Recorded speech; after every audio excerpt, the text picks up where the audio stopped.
अरे, हमने देखा किस प्रकार से भीष्म पितामह ने सत्यवती के कहने पर कि आप राज्यगद्दी संभालिए, उन्होंने पूरी तरह से नकार दिया।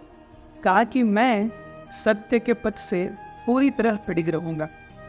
इसके बाद उन्होंने परशुराम जी की कथा बताई, किस प्रकार से क्षत्रिय कुलवंधुओं ने उच्च स्तर के ब्राह्मणों को स्वीकार किया था अपने वंशों को आगे बढ़ाने के लिए। इसके बाद में बृहस्पति, उतथ्य और ममता की कथा बताई पूरी। और फिर भीष्म पितामह कहने लगे कि हे माते, मैंने सारा वृत्तांत आपके सामने रखा है, तब आप जो उपयुक्त हो वो कीजिए। ये कहने पर सत्यवती थोड़ा सा मुस्काई और वो कहने लगी, हे पुत्र, मेरे जीवन का भी एक ऐसा रहस्य है जो अब तक मैंने किसी को नहीं बताया है। मैंने अपने ही आंचल में बहुत अच्छे से छुपा के रखा था, लेकिन अब शायद समय आ गया है कि मैं सत्य को आपको उजागर करूं। शंतनु, आपके पिता के से विवाह करने से पहले पराशर नाम के बहुत महान साधु मेरी सुंदरता से मोहित होकर करके उन्होंने मुझे प्रपोज किया, और उनके आलिंगन के कारण मुझे एक पुत्र की भी उत्पत्ति हुई है, जो है स्वयं व्यास। व्यास जन्मे बड़े हो रहे थे, उनकी तपस्या करने की इच्छा और भगवत प्राप्ति की इच्छा इतनी प्रबल थी कि वो जंगल की ओर चले गए और जाते जाते कहने लगे, हे माते, जब भी आप मेरा स्मरण करेंगी मैं निश्चित रूप से आपके सामने प्रकट हो जाऊंगा।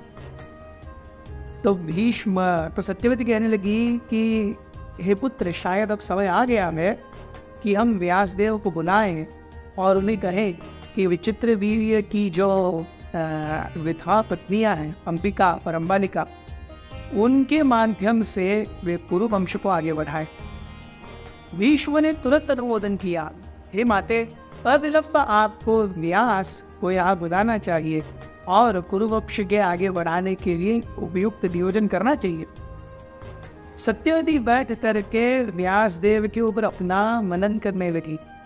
थोड़े ही समय में व्यासदेव उनके दिए हुए वचन के अनुसार आ गए। सत्यवती व्यास को देख करके अत्यंत हर्षित हुई, प्रफुल्लित हुई। आखिर उनके बेटे हैं। उन्होंने व्यासदेव को सामने बुलाया। व्यासदेव भी अपनी माता के सामने प्रणाम किए और कहे, हे माते, आपने जिस भी उद्देश्य से मुझे यहाँ बुलाया है, जानिए कि मैं वो उद्देश्य निश्चित पूरा करूँगा। क्या हो गया है? सत्यवती ने साधारण क्षेम कुशल जो हम नियमित रूप से पूछते हैं, वो पूछने के बाद पूरे कुरुवंश का वृत्तांत बताया कि किस प्रकार से चित्रांगद विचित्रवीर्य के निधन के बाद पूरा कुरुवंश खाली है और भीष्म या देवव्रत ने ऐसी प्रतिज्ञा ली है कि वो कुरु के वंश के गद्दी के ऊपर नहीं बैठेंगे और आजीवन ब्रह्मचर्य रहेंगे। तो इसीलिए विचित्रवीर्य की जो विधवाएं हैं, उनसे प्रजोत्पादन, देवरेण सुतोपत्ति के लिए आपको यहाँ बुलाया गया है। व्यासदेव ने थोड़ा सोचा और कहा, हे माते, क्योंकि आपका विचार शास्त्र सम्मत है, मैं इसका अनुमोदन करूँगा, लेकिन निश्चित रूप से जानिए कि आपकी इच्छा पूरी होगी।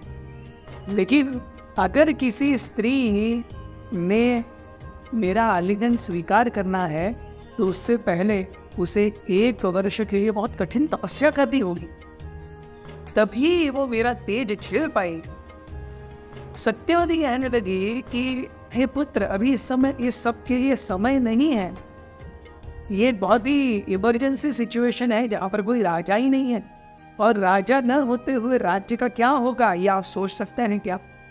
तो इसीलिए कृपया इससे कुछ अलग हट करके सुझाव बताइए। आप अंबिका और अंबालिका को तुरंत उनके गर्भ में तुरंत एक शिशु को जन्म दीजिए। व्यासदेव फिर से सोचने लगे। व्यासदेव ने कहा, माँ, मैं बहुत लंबे समय से गिरी कंदराओं में और पर्वतों में तपस्या कर करके मैंने अपने शरीर के ऊपर पूरी तरह से निग्लेक्ट किया है। मेरे अपने शरीर को बहुत लंबे समय से नहाया नहीं हूँ, मैंने दाढ़ी नहीं की है, मेरे मुंह से दुर्गंध आ रही है। इस तपस्याओं के कारण मेरा शरीर कृश हो गया है। तो निश्चित रूप से अगर कोई स्त्री इस रूप में भी मेरा वर्णन करती है तो वो भी उसकी तपस्या ही मानी जाएगी। तो अगर आप सूर्योग के समझते हैं तो आप अंबिका और अम्बालिका को जाकर के कहिए कि उनके मासिक धर्म के उन दिनों में जब वो गर्भवती होने के लिए तैयार हैं, तब वो मेरे पास आए और मैं उनकी इच्छा और आपकी इच्छा की पूर्ति करूँगा। ऐसा कह करके व्यासदेव वहाँ से अंतर्धान हो गए और सत्यवती आगे के कार्य के लिए जुट गई। वो था अंबिका और अम्बालिका को मनाना कि व्यासदेव से पुत्र धारण करने के लिए तैयार है। बहुत बहुत धन्यवाद। हरि। अथ श्री महाभारत कथा।